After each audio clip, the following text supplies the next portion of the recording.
ಅದು ಬದುಕಿನಲ್ಲಿ ಅಳವಡಿಸ್ಕೊಂಡು ಆಚರಣೆ ತಂದ ಮೇಲೆ ವಚನಗಳು ಬಂತು. ಅಂತ ಬಸವಣ್ಣವ್ರದ್ದು ಆ ಗತವೈಭವ, ಆ ಬಸವಣ್ಣವರು ಅದನ್ನ ಭಕ್ತಿ ಸಾಮ್ರಾಜ್ಯ ಏನು ಮಾಡಿದ್ರಲ್ಲ, ಅದು ನೋಡೋ ಸಲಕ್ಕೆ ನಾನಾ ರಾಜ್ಯ ನಾನಾ ರಾಷ್ಟ್ರದಿಂದ ಬಂದರು.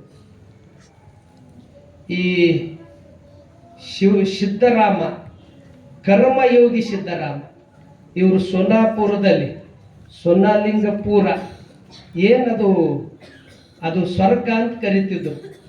ಎಂಥ ಅಲ್ಲಿ ಸಿದ್ದರಾಮೇಶ್ವರದ್ದು ಅವ್ರು ಏನು ಹೇಳ್ತಾರ ಅವೆಲ್ಲ ಸತ್ಯ ಆಗ್ತಿತ್ತು.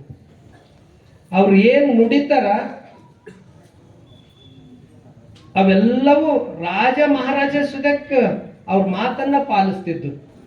ಅಂತ ಸಿದ್ದರಾಮೇಶ್ವರರು ಅವ್ರ ಕರ್ಮಯೋಗಿ. ದಿನ ಅವ್ರದ್ದೇನು ಅಂತಂದ್ರೆ ಕೆರೆ ಕಟ್ಟೋದು, ಅದ್ರಾಗಿನ ಕಲ್ಲು ತೆಗೆದು ಗುಡಿ ಕಟ್ಟೋದು, ಬಾವಿ ತೋಡೋದು, ಅದ್ರಾಗ ಬಂದಿನ ಕಲ್ಲುಗಳು ದೇವಾಲಯಗಳು ಕಟ್ಟೋದು, ಈ ಕಾರ್ಯ ಮಾಡ್ಕೋತು ಅನೇಕ ಶಿಷ್ಯ ಬಳಗ. ಬಹುತೇಕ ಇವತ್ತಿಗೂ ಎಲ್ಲಕ್ಕಿಂತ ದೊಡ್ಡ ಜಾತ್ರೆಗಳು ನಡೆದು ಯಾರ್ದಾದ್ರೂ ಶರಣರದಿದ್ದರು ಅದು ನಮಗೆ ಹೆಮ್ಮೆ ಅದ. ಅದು ಶಿವಯೋಗಿ ಸಿದ್ದರಾಮೇಶ್ವರನೇ ನಡೀತದೆ. ಸೋಲಾಪುರದಲ್ಲಿ ಮಕರ ಸಂಕ್ರಮಣಕ್ಕೆ ಎಂಥ ಜಾತ್ರೆ ನಡೀತದೆ. ಮೊನ್ನೆ ನಾವೊಂದು ಯೂಟ್ಯೂಬ್ದಲ್ಲಿ ನೋಡಿದೆ, ಒಬ್ಬ ಚಿತ್ರನಟ ಎಷ್ಟು ಚಲೋ ಮಾತಾಡಿದ್ರು. ಆ ಮಾತು ಕೇಳಿ ನಾನು ಬೆರಗಾಗಿನಿ. ಎಷ್ಟು ಅದ್ಭುತ ಮಾತು. ಅವರು ಚಿತ್ರನಟ, ನಿರ್ಮಾಪಕ. ಆ ಹೀರೋನ್ ಹೆಸರು ಏನು ಗೊತ್ತಿಲ್ಲ ನನಗೆ, ಎಲ್ಲರಿಗೂ ಗೊತ್ತಿರ್ಬೋದು. ಭಾಳ ಚಲೋ ಹೇಳಿ ಸುರೇಶ್ವರ. ಧನಂಜಯ್ ಅವರು ಇದೇ ಸಮಾಜದಲ್ಲಿ ಭುವಿ ಸಮಾಜದವ್ರು ಅಂತ ಕೇಳುವಂತ ನನಗೆ. ಅವ್ರಿಗೆ ಬರ್ತಕ್ಕಂಥ ದಿನಮಾನಗಳಲ್ಲಿ ನಮ್ಮ ಅನುಭವ ಮಂಟಪ ಕರೆಸಿ ಅವ್ರಿಗೆ ಸನ್ಮಾನ ಕೂಡ ಅಪ್ಪವ್ರು ಮಾಡರಿ ಅಂತಕ್ಕಂಥ ಮಾತು ಹೇಳಿರಿ. ಎಷ್ಟು ಚಲೋ ಸಿದ್ದರಾಮೇಶ್ವರ ವಚನಗಳು, ಬಸವಣ್ಣವ್ರ ವಚನಗಳು. ಆ ಧನಂಜಯ ಆ ವಚನಗಳು ಕೇಳಿ ನಾನು ನಿಜಕ್ಕೂ ಭಾಳ ಖುಷಿ ಈಗ.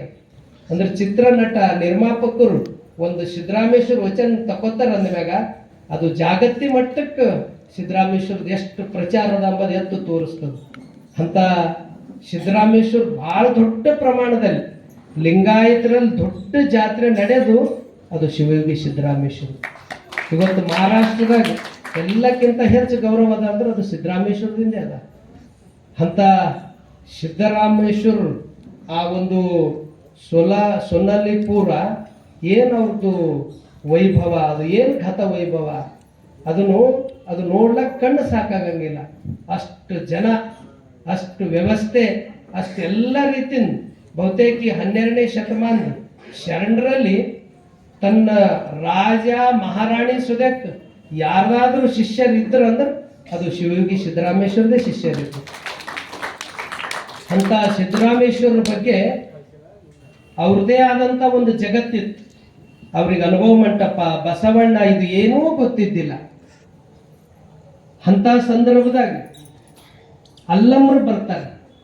ಅಲ್ಲಂ ಪ್ರಭುದೇವ್ರು ಬಂದು ಇಬ್ಬರದು ಸಂವಾದ ನಡೀತದೆ.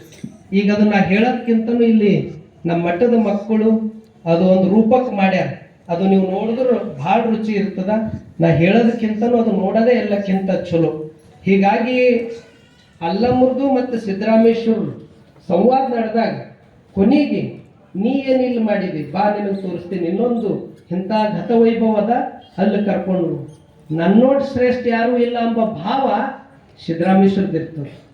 ಇಲ್ಲೊಂದದ ನೀ ಬಾ ಅಂತಂದು ಕರ್ಕೊಂಡು ಬಸವ ಕಲ್ಯಾಣಕ್ಕೆ ಹೋಗ್ತಾರೆ. ಆ ಅನುಭವ ಮಂಟಪ, ಕಾಯಕ, ದಾಸೋಹ, ಅಲ್ಲಿ ಅದು ಶಿವಯೋಗ, ಅಲ್ಲಿ ಸಮಾನತೆ, ಅದನ್ನೆಲ್ಲ ನೋಡಿರ್ತಕ್ಕಂಥ ಸಿದ್ದರಾಮ ಏನಿದು, ಇದು ನಿಜಕ್ಕೂ ಕೈಲಾಸಪುರ ಏನಾದ್ರೂ ಇದ್ದು ಅದು ಅನುಭವ ಮಂಟಪ ಬಸವ ಕಲ್ಯಾಣ ಅಂತ ಬಹಳ ಖುಷಿದಿಂದ ನೆನೆಸ್ಕೊತಾರೆ. ಅವಾಗ ಅಲ್ಲಿ ಅಲ್ಲಮರು ಆ ಅನುಭವ ಮಂಟಪ ಬಸವಣ್ಣವ್ರದ್ದು ಅದನ್ನೆಲ್ಲ ನೋಡಿರ್ತಕ್ಕಂಥ ಸಿದ್ದರಾಮೇಶ್ವರಿಗೆ ಬಹಳ ಖುಷಿ ಆಗ್ತದೆ. ಅವಾಗ ಹೇಳ್ತಾರೆ, ನಾನೇ ಶ್ರೇಷ್ಠ ಅಂದಿನಿ, ನನ್ನಕ್ಕಿಂತ ಇದು ಶ್ರೇಷ್ಠ ಅನುಭವ ಮಂಟಪದ ಬಸವಣ್ಣವ್ರ ವಿಚಾರಗಳವ ಅಂತ ಭಾಳ ಸಿದ್ದರಾಮೇಶ್ವರ ಟರ್ನ್ ಆಗೋದಲ್ಲಿ ಅವರು ಕರ್ಮ ಯೋಗಿ ಹೋಗಿ ಶಿವಯೋಗಿ ಸಿದ್ದರಾಮೇಶ್ವರ ಆಗ್ತಾರ. ಅಲ್ಲಿ ಚನ್ನಬಸವಣ್ಣವ್ರದಿಂದೆ ದೀಕ್ಷಾ ಪಡ್ಕೋತಾರ. ಆನಂತರ ಅನುಭವ ಮಂಟಪದ ಆ ಶೂನ್ಯಪೀಠ ಅಲ್ಲಂ ಪ್ರಭು ದೇವರು, ಚನ್ನಬಸವಣ್ಣನವರು, ಆ ನಂತರ ಅನುಭವ ಮಂಟಪ ಆದವರೇ ಶಿವಯೋಗಿ ಸಿದ್ದರಾಮೇಶ್ವರ. ಈಗ ನಾವು ಆರಂಭದಲ್ಲಿ ಎಷ್ಟು ಬಸವಣ್ಣವ್ರ ಪ್ರಭಾವಕ್ಕೆ ಒಳಗಾಗ್ತಾರೆ, ಬಸವಣ್ಣವ್ರ ವಿಚಾರಗಳು, ಬಸವಣ್ಣವ್ರ ತತ್ವಕ್ಕೆ ಎಷ್ಟು ಅವ್ರ ಪ್ರಭಾವ ಒಳಗಾಯ್ತಾರಂದ್ರ ಅವ್ರು ಏನು ವಚನಗಳೆಲ್ಲ ಹೆಚ್ಚು ಈ ಬಸವ ಸ್ತೋತ್ರಗಳು ಬರೆದವರು, ಬಸವಣ್ಣವ್ರ ಕುರಿತು ತ್ರಿಪದಿಗಳು ಬರೆದವರು, ವಚನಗಳು ಎಲ್ಲವೂ ಬಸವಣ್ಣವ್ರ ಕುರಿತು ಕೊಂಡಾಡಿದ ವಚನಗಳೇ ಜಾಸ್ತಿ ಅವ.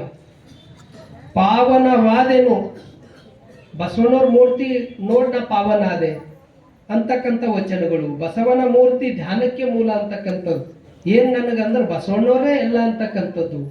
ಒಟ್ಟಾರೆ ಬಸವಣ್ಣವ್ರ ಕುರಿತು ಬಹಳ ಸಿದ್ದರಾಮೇಶ್ವರರು ಆ ವಚನಗಳೆಲ್ಲ ಹೆಚ್ಚು.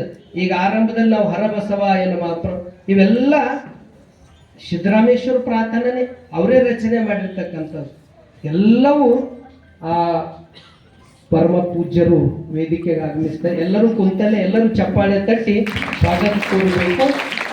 ಓಂ ಶ್ರೀ ಗುರು ಬಸವಲಿಂಗ.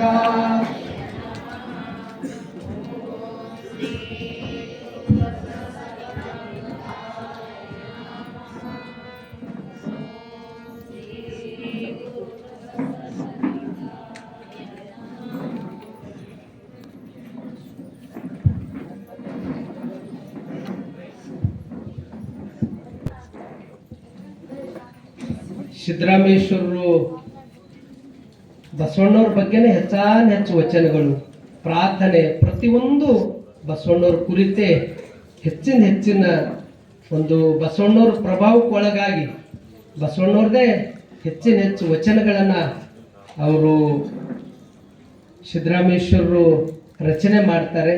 ಅಂತ ಸಿದ್ದರಾಮೇಶ್ವರರು ಇಡೀ ಆ ಒಂದು ಅನುಭವ ಮಂಟಪದಲ್ಲಿ ಯಾವಾಗ ಬಸವಣ್ಣವ್ರು ಅದೆಷ್ಟು ಆ ಒಂದು ಶರಣರ ತಂಡಗಳು ಒಂದೊಂದು ಕಡೆ ಹೋಗ್ತಾವ, ಯಾವಾಗ ಒಂದು ಕಡೆ ಉಳ್ವಿ ಹೋಗ್ತದ, ಒಂದು ಕಡೆ ಸೋಲಾಪುರ ಹೋಗ್ತದ, ಮತ್ತೊಂದು ಕಡೆ ಹಿಂಗೆಲ್ಲ ಹೋದಾಗ ಉಳ್ವಿ ಕಡೆ ಎಷ್ಟು ಶರಣರು ಹೋಗ್ತಾರ, ಆಗ ಸಿದ್ದರಾಮೇಶ್ವರ ಅಲ್ಲದ ಚಾಮಲಾದೇವಿ ಏನೋ ರಾಣಿ ಹೆಸರದ ಚಾಮಲಾದೇವಿಗೆ ಅಲ್ಲಿ ಅದು ರಾಣಿ ಇರ್ತಾಳೆ, ಆ ರಾಣಿ ಕೂಡ ಸಿದ್ದರಾಮೇಶ್ವರ ಆದೇಶ ಮಾಡ್ತಾರೆ, ನಮ್ಮ ಶರಣರಿಗೆ ಒಬ್ರಿಗೂ ಏನೂ ಆಗಬಾರ್ದು, ವಚನ ಸಾಹಿತ್ಯ ಉಳಿಬೇಕು, ನಮ್ಮ ಶರಣರ ಜೀವನ ಉಳಿಬೇಕಂತ ಹೇಳಿ ಇವತ್ತು ವಚನ ಸಾಹಿತ್ಯ ನಮಗೆ ಇಷ್ಟು ಕೈಗೆ ಸಿಗ್ಲಿಕ್ಕೆ ಎಲ್ಲಕ್ಕಿಂತ ಹೆಚ್ಚು ಮುಂಚೂಣಿ ಯಾರಿಗೆ ಸಲ್ತದ ಅಂದ್ರೆ ಅದು ಶಿವಯೋಗಿ ಸಿದ್ದರಾಮೇಶ್ವರ ಸಲ್ತದೆ. ಅಂತ ಸಿದ್ದರಾಮೇಶ್ವರರು ಬಹಳ ಇಡೀ ಒಂದು ಇದರಲ್ಲೇ ಎಲ್ಲಕ್ಕಿಂತ ಅವರು ಹುಟ್ಟಿದ್ದು ಕೂಡ ಬಹಳ ವಿಶೇಷ ಇದೆ. ಅವರು ಬಹಳ ದಿನ ಹಿಡ್ಕೊಂಡು ಅವ್ರ ತಾಯಿ ಮಗು ಇಲ್ಲ ಅಂತ ತಿಳ್ಕೊಂಡು ಅಲ್ಲಿ ಗುಡಿ ಇಲ್ಲಿ ಗುಡಿ ಎಲ್ಲೆಲ್ಲೋ ಹೋಗ್ತಾರೆ. ಆವಾಗ ರೇವಣ ಸಿದ್ದೇಶ್ವರ ಅಂತ ತಿಳ್ಕೊಂಡು ರೇವಣ ಸಿದ್ದೇಶ್ವರ ಗುರುಗಳು ಅವ್ರು ಎಲ್ಲಿ ಹೋದರೂ ಅವ್ರಿಗೆ ಪಲ್ಲಕ್ಕಿದಾಗೆ ತಗೊಂಡು ಮೆರೆಸ್ತಾರೆ. ಅವ್ರೆಲ್ಲೂ ಕೂಡ ಕೆಳಗಿಳಿದು ಹಿಂಗೆ ಬರಲ್ಲಂತ. ಆದ್ರೆ ಸಿದ್ದರಾಮೇಶ್ವರರು ಜನ್ಮಸ್ಥಳದಲ್ಲಿ ಆ ಪಲ್ಲಕ್ಕಿಯನ್ನು ನಿಲ್ಲಿಸಿ ಪಾದರಕ್ಷೆಯನ್ನು ತೆಗೆದು ಬರಗಾಲಿನ ಹೋಗಿ ಅವ್ರ ತಾಯಿಗೆ ಹೋಗಿ ಸಾಷ್ಟಾಂಗ ಹಾಕಿದ್ರು ಅಂತ ರೇವಣ ಸಿದ್ದೇಶ್ವರು. ಅವಾಗ ಸಾಷ್ಟಾಂಗ ಹಾಕಿ ಎಲ್ಲರೂ ಅಂದ್ರು ಅಂತ, ನೀವೆಲ್ಲ ಕಡೆ ಪಲ್ಲಕ್ಕಿಯಲ್ಲಿ ಬರ್ತೀರಿ, ಈ ಊರಾಗ ಪಲ್ಲಕ್ಕಿ ಬಿಟ್ಟು ಚಪ್ಪಲ್ ಬಿಟ್ಟು ಅದು ನಡ್ಕೋತ ಬಂದು ಒಬ್ಬ ತಾಯಿಗೆ ನೀವು ಸಾಷ್ಟಾಂಗ ಹಾಕ್ಲತ್ತೀರಿ, ನಿಮಗೆಲ್ಲರೂ ಸಾಷ್ಟಾಂಗ ಹಾಕೋರು ನೀವ್ಯಾಕೆ ಹಾಕಿರಿ ಅಂದರು. ಅವಾಗ ಹೇಳಿದ್ರು ಅಂತ, ಇಲ್ಲ ಒಬ್ಬರು ಮಹಾತ್ಮರು ಈ ಊರಾಗ ಜನ್ಮ ತಾಳ್ತಾರ, ಅವಾಗ ನಾ ಇರಲ್ಲ, ಇವಾಗೇ ನನಗೆ ದರ್ಶನ ಮಾಡ್ಬೇಕಂತಾಗ್ಯದ ಅಂತ ಹೇಳಿ ಆ ತಾಯಿಗೆ ದರ್ಶನ ಮಾಡೋದಿಲ್ಲ. ಅಂದ್ರೆ ರೇವಣ ಸಿದ್ದೇಶ್ವರರೇ ಅವರು ಹೆಸರು ಕೂಡ ಇದು ಇಡ್ರಿ ಅಂತಿ ತಾಯಿ ತಂದೆಗೆಲ್ಲ ಹೇಳಿದ್ರು. ಅವರು ಮಲ್ಲಯ್ಯ ಮಲ್ಲಯ್ಯ ಅನ್ಕೋತಂದ್ರೆ ಅವರು ದುಗ್ಗಾಳೆ ಆ ಒಂದು ಇದು ಇಟ್ಕೊಂಡು ಯಾರ್ದೋ ಇಟ್ಟಾಗ ಮಾತು ಬರಲ್ಲಂತ, ಮುಂದೆ ಧೂಳಿಮ ಕಾಳ ಅಂತಂದ್ರೆ ಅವ್ರ ತಾಯಿ ಮನೆ ದೇವ್ರಂತ ಅವ್ರ ಹೆಸರು ಇಡ್ತಾರೆ. ಅವ್ರಿಗೆ 6 ವರ್ಷ ಮಾತೇ ಬರಂಗಿಲ್ಲ ಅಂತ. ಅವಾಗ ಯಾರೋ ಬಂದು ಜಂಗಮರು ಮಲ್ಲಯ್ಯ ಅಂತಿ ನನಗೆ ಭಾಳ ಹಸು ಆಗ್ಯಾವ ಅಂತ ಇವ್ರ ಆಕಳು ರಕ್ಷಣೆ ಮಾಡ್ಕೋತ ಅಲ್ಲಿ ಆಕಳ ಕಡೆ ಎಲ್ಲ ಇದ್ದಾಗ ಅವ್ರಂತಾರಂತ, ಮತ್ತು ನನಗೆ ಹಸು ಆಗ್ಯಾವ, ನಂಗೆ ಏನಾರ ಕೊಡುತ್ತೇನೋ ಸಿದ್ದರಾಮ ಅಂತ ಕೇಳ್ತಾರೆ. ಅವಾಗ ಅವ್ರು ಮಾತಾಡ್ತಾರಂತ, ಈಗ ನನ್ನ ಬಲ್ಲಿ ಸೀತ್ನಿ ಅವ ತಿನ್ನು. ಆ ಸೀತ್ನಿ ಎಲ್ಲ ತಿಂದ ಮ್ಯಾಗ ಅವ್ರು ಅಂತಾರಂತ, ನಾನು ಹೊಟ್ಟಿನೇ ತುಂಬಿಲ್ಲಲ್ಲ, ನಾ ಊಟ ಅನ್ನ ಮೊಸರು ಎಲ್ಲ ತಗೊಂಡು ಬರ್ತೀನಿ, ನೀ ತಗೊಂಡು ಬಂದ ಇಲ್ಲೇ ಇರ್ತೀನಿ. ಆಗ ಅವ್ರು ಅಲ್ಲೇ ಇರ್ತಾರ. ಇವರು ಸಿದ್ದರಾಮೇಶ್ವರ ಓಡ್ಕೋತ ಹೋಗಿ ತಾಯಿ ಹೋಗಿ ಮಾತಾಡ್ತಾರಂತ, ಅವ್ವ ನನಗೆ ಅನ್ನ ಮೊಸರು ಬೇಕು, ನಮ್ಮ ಗುರುಗಳು ಕುಂತಾರ. ಆ ತಾಯಿಗೆ ಕಣ್ಣು ಇಲ್ಲದವ್ರಿಗೆ ಕಣ್ಣು ಬಂದ್ರೆ ಎಷ್ಟು ಖುಷಿ ಆಗ್ತದೆ, ಕಾಲು ಇಲ್ದವ್ರಿಗೆ ಕಾಲು ಬಂದ್ರೆ ಎಷ್ಟು ಖುಷಿ ಆಗ್ತದೆ. ಇಷ್ಟು ವರ್ಷ ಆಯ್ತು ನನ್ನ ಮಗ ಮಾತಾಡಿಲಿ, ಇವತ್ತು ಆಡ್ಯಾನಂತಿ ಆ ತಾಯಿ ಖುಷಿದಿಂದ ಎಲ್ಲ ಆ ಬುತ್ತಿ ಕಟ್ಟಿ ಕೊಡ್ತಾರಂತ. ಅಂದ್ರೆ ಇವೆಲ್ಲ ಯಾಕಂತಂದ್ರೆ ಆ ಗುರುಗಳು ರೇವಣಸಿದ್ದೇಶ್ವರ ಗುರುಗಳು ಏನು ಹೆಸರು ಇಟ್ಟರು, ಸಿದ್ದರಾಮ ಅಂತ ಇಟ್ಟಿದ್ರು. ಆ ಹೆಸರು ಯಾವಾಗ ಮಲ್ಲಯ್ಯ ಕರೀತಾರೋ ಅವಾಗ ಅವ್ರು ಮಾತಾಡ್ಲಿಕ್ಕೆ ಸ್ಟಾರ್ಟ್ ಮಾಡ್ತಾರ. ಅಂತ ಶಿವಯೋಗಿ ಸಿದ್ದರಾಮೇಶ್ವರು ಇಡೀ ವಚನ ಸಾಹಿತ್ಯಕ್ಕ ಈ ಶರಣ ಪರಂಪರೆ ಎಲ್ಲಕ್ಕಿಂತ ಈ ವಚನ ಸಾಹಿತ್ಯ ಬಸವಣ್ಣವ್ರ ತತ್ವ ಇವತ್ತು ಜನಮನಕ್ಕೆ ಮುಟ್ಲಿಕ್ಕೆ ಒಂದು ದೊಡ್ಡ ಶಕ್ತಿ ಅಂದ್ರೆ ಅದು ಶಿವಯೋಗಿ ಸಿದ್ದರಾಮೇಶ್ವರು. ಅಂತ ಸಿದ್ದರಾಮೇಶ್ವರ ಜಾತ್ರಾ ಮಹೋತ್ಸವ ಬಹಳ ದೊಡ್ಡ ಪ್ರಮಾಣದಲ್ಲಿ ಸೋಲಾಪುರದಲ್ಲಿ ನಡೀತದೆ, ವಿಜಯಪುರದಲ್ಲಿ ನಡೀತದೆ.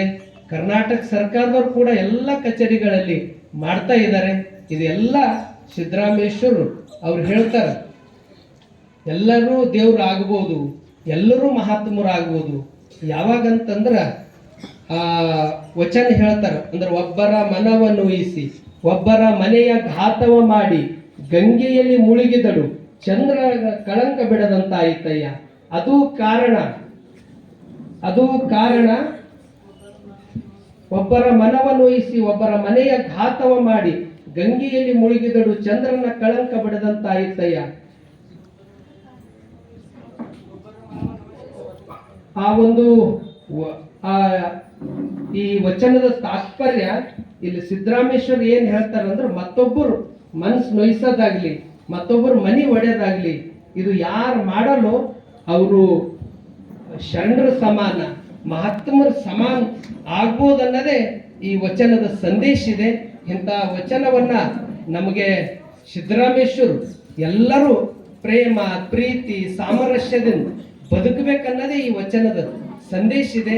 ಅಂತ ಒಂದು ಸಿದ್ದರಾಮೇಶ್ವರ್ ಕೊಟ್ಟಂತ ವಚನಗಳು ನಮ್ಮೆಲ್ಲರಿಗೂ ಅದು ದಾರಿ ದೀಪ.